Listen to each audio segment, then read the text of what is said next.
कि वो पूरे वर्ल्ड में जी, बहुत ज़बरदस्त वायरल हो गया वो। उससे हमको प्रेरणा मिली। अरे! जब ये गाना डाले हमने कुछ भी मेहनत नहीं की, सिर्फ़ इसको रिकॉर्ड करके अपलोड कर दिया यूट्यूब में जी। और ये इतना वायरल हो गया। तो फिर उसके बाद मुझे लगा कि इंस्ट्रूमेंटल बनाना चाहिए।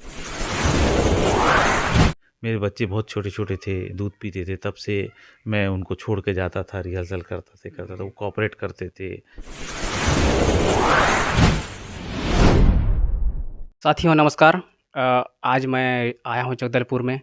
साथियों अगर आपको पाना है तो संघर्ष ज़रूरी है और इसी संघर्ष के बीच बस्तर जैसे जगह से लोग अपना बड़े-बड़े स्तर पर अपना पहचान बनाने में कामयाब हुए हैं। तो ऐसे कलाकारों को आप सबके बीच मैं मिलाने का प्रयास करता हूँ। आज ऐसे व्यक्ति से मिलाने जा रहा हूँ जो पिछले 25 या 30 सालों से बस्तर को संगीत दे रहे हैं, धुन दे रहे हैं। पूरे भारत में इकलौते यूट्यूबर हैं जो सिंगल कीबोर्ड प्लेयर हैं। उनको गोल्ड प्ले बटन यूट्यूब की तरफ से मिला है। तो ऐसे व्यक्ति को आप सबके बीच मिलाने जा रहा हूँ। सर आपको हमारे चैनल में बहुत-बहुत स्वागत है सर।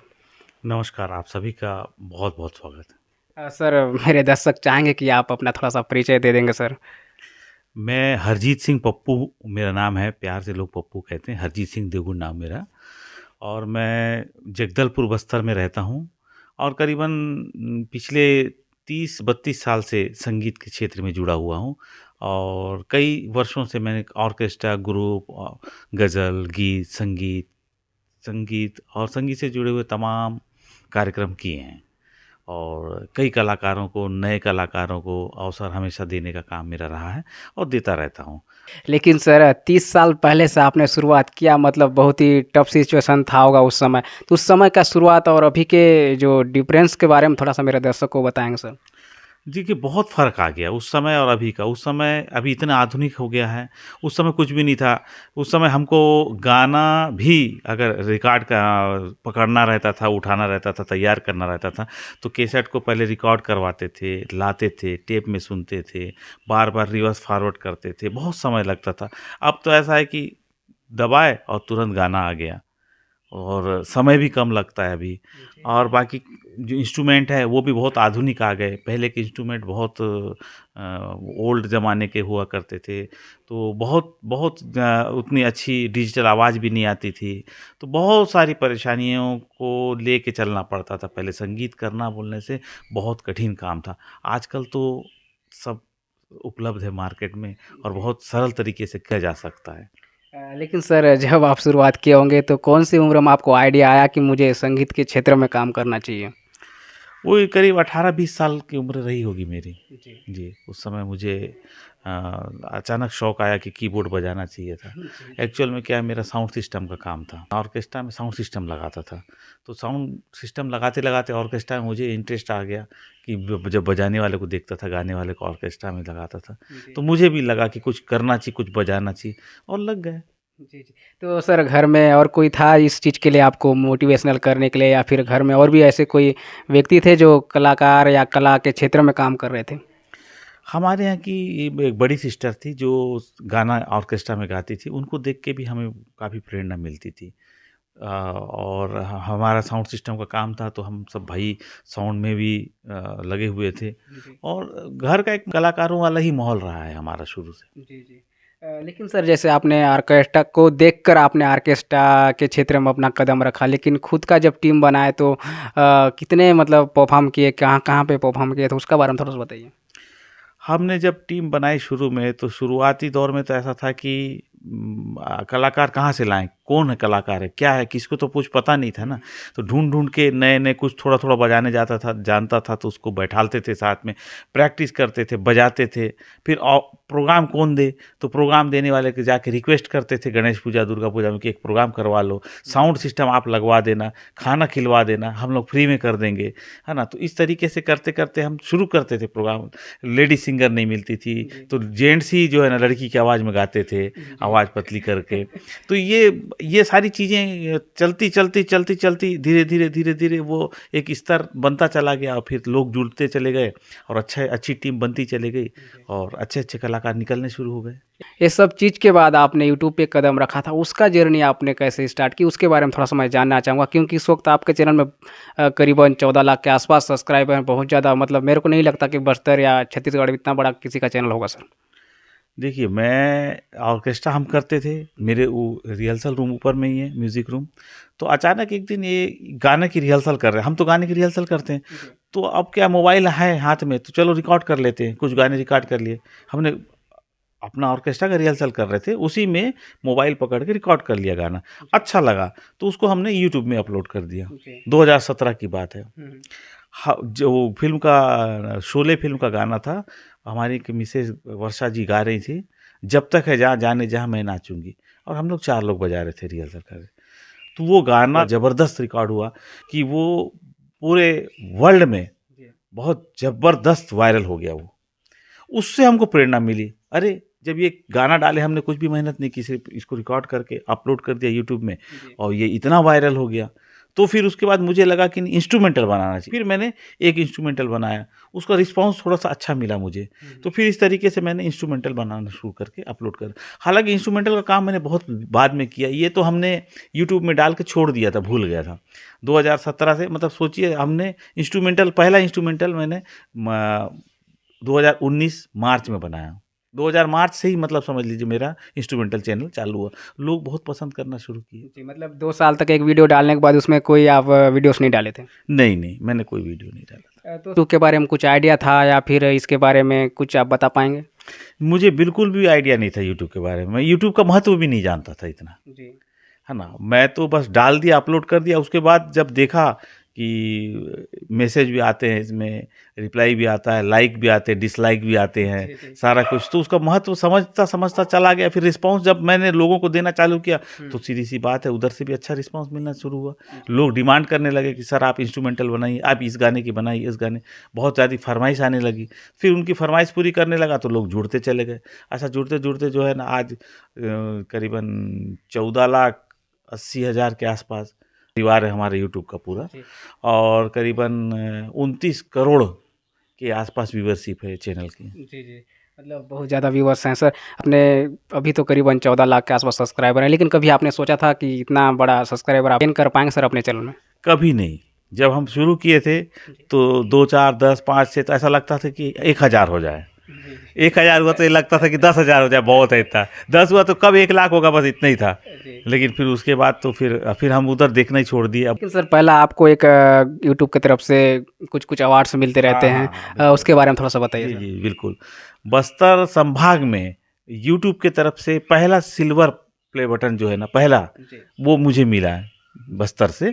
उसके बाद दूसरा जो है गोल्डन प्ले बटन, वो भी पहला बस्तर संभाग का, वो मुझे मिला है। ये सौभाग्य मुझे प्राप्त हुआ है कि मतलब पूरे बस्तर संभाग में पहला सिल्वर प्ले बटन वो रखा हुआ है, वो सिल्वर प्ले बटन, और उसके बाद गोल्डन प्ले बटन, ये मुझे प्राप्त हुआ। ये बहुत सौभाग्य की बात है, और मैं सारे जो श्रोता है या दर्शक है हमारे यूट्यूब चैनल के परिवार के लोग, उनका बहुत तहे दिल से धन्यवाद देना चाहता हूँ।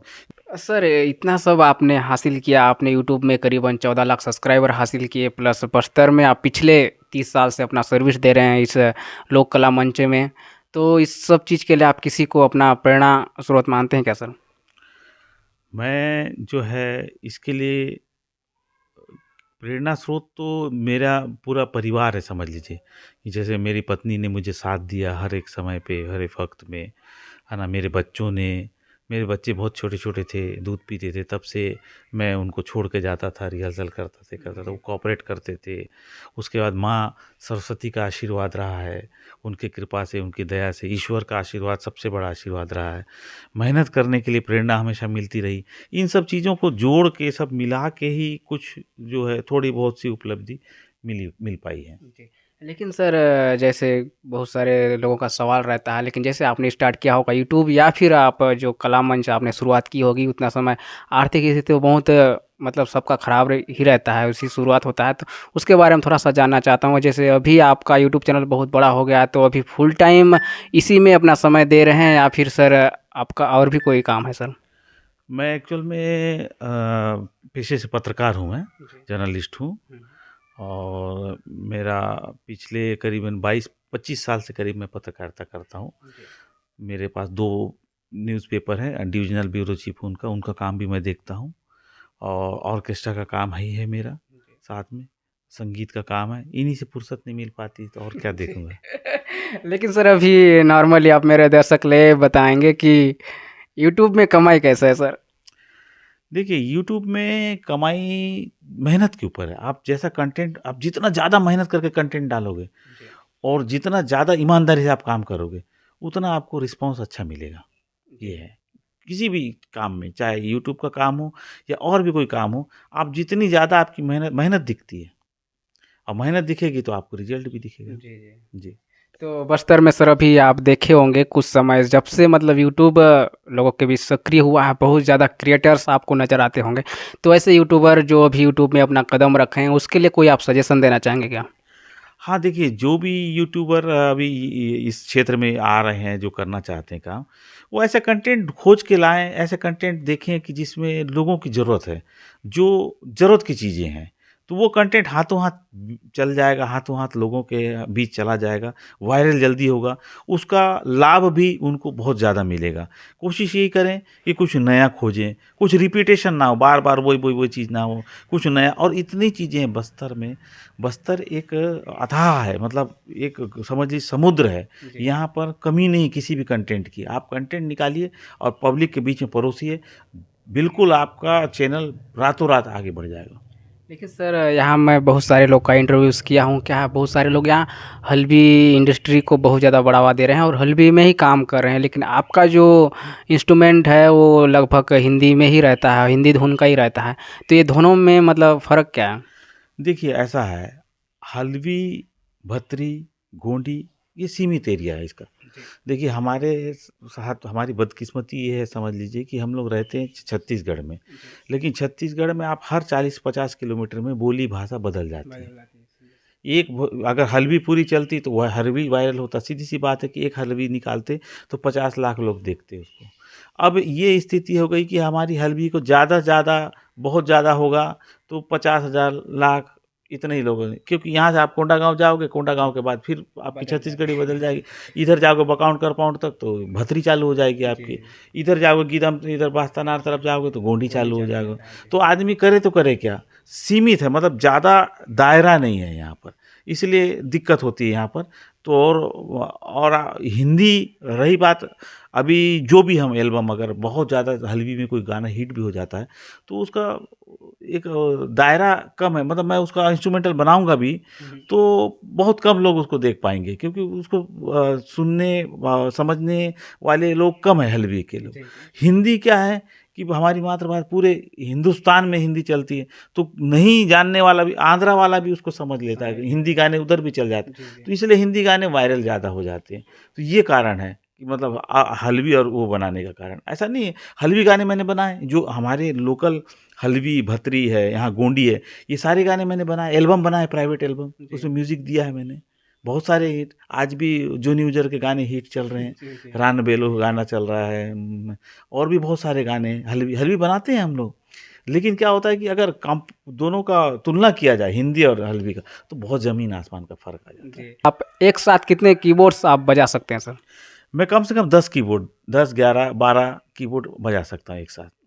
तो एक कीबोर्ड को मतलब बजाना है, नया आदमी को अगर सीखना हो तो कितना समय लग सकता है? देखिए, ये जो सीखने वाला जो है ना, हर किसी के लिए अलग-अलग रहता है। एक मतलब 4 महीना है तो सबके लिए 4 महीना लागू नहीं होता है। ये हर किसी का अपना-अपना दिमाग रहता है, अपना-अपना कैचिंग पावर रहता है, अपनी-अपनी मेहनत रहती है, रात भर कितना करेगा आदमी काम।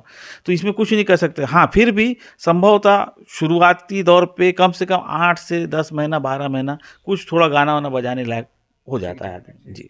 तो सर जाते-जाते मेरे दर्शक के लिए आप कुछ कहना चाहेंगे? जो उम्मीद इंडिया चैनल है ये पोयाम जी का, ये बहुत अच्छा काम कर रहे हैं, बहुत अच्छा प्रयास है इनका। एक कोंडा गांव भी नहीं कहना चाहिए, कोंडा गांव से भी एक छोटा सा गांव है, एक छोटा सा, हाँ बोटी कनेरा, छोटा सा गांव, जो उम्मीद भी नहीं किया जा सकती कि वहाँ का कोई बंदा जो है इतना अच्छा काम कर रहा है, दौड़ दौड़ के लोगों के इंटरव्यू खोज खोज के ला रहा है। अच्छे अच्छे कलाकार बस्तर में जिनको कोई जानता नहीं है, कई कलाकार जो है विलुप्त हो रहे हैं, उनको उठा के ला रहे हैं, और ये इतना अच्छा काम कर रहे हैं कि इनको जितनी बधाई दी जाए उतनी कम है। और मैं आप सबसे रिक्वेस्ट करूंगा कि इस चैनल को ज़रूर देखिए, सब्सक्राइब कीजिए, शेयर कीजिए, और पोयाम जी को सपोर्ट कीजिए। नमस्कार। थैंक यू सर, समय देने के लिए बहुत बहुत धन्यवाद सर। धन्यवाद।